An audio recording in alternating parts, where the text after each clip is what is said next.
Normally, all of us, we are either in the state of ease or in the state of dis-ease. So when we are not in ease, we are in dis-ease, right? So our breath is sort of that switching mechanism which can guide, which can help us move from one state to the other. And it's basically two ways, like once our state is disturbed, our breath gets disturbed. If we consciously change our breath, our state will also get disturbed.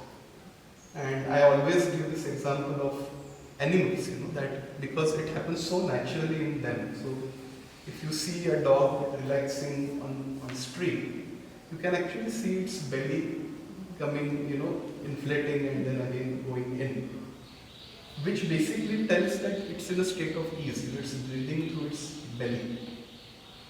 If it gets disturbed by something, that breathing cycle also gets disturbed. And it actually goes from that state of ease into the state of disease. And there, once it enters that territory, it has only three options to act. The manifestations could be different, but at core, there are only three actions possible. One is to fight. So it can bark or it can bite, which is basically an expression of fight. It can flight, so it can run away or it can freeze. So it can, clueless what to do.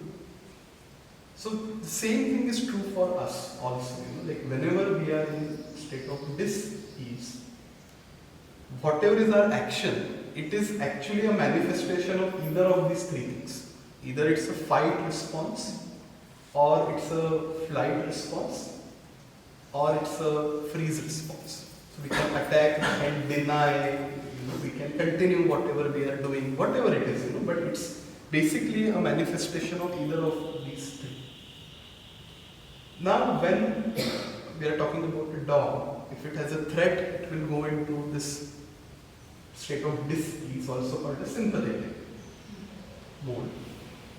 When it disappears, it again comes back to the normal, it will again sleep.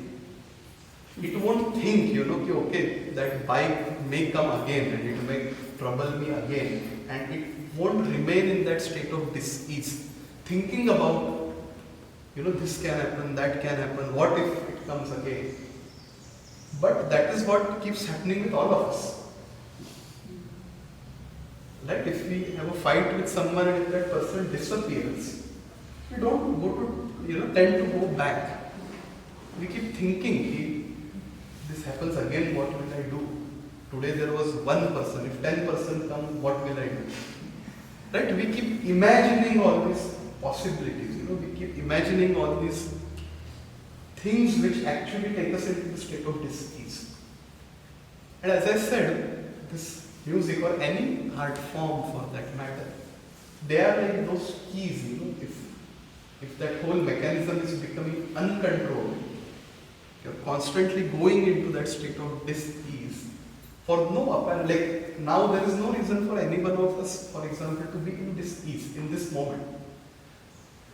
But it could happen, because of some things we are remembering, we are anticipating. So music is one such key, which can help us to be in that state of ease or that state of parasympathetic. Because we are actually changing the way we are breathing, we are changing the state in which we are changing the state of our beings.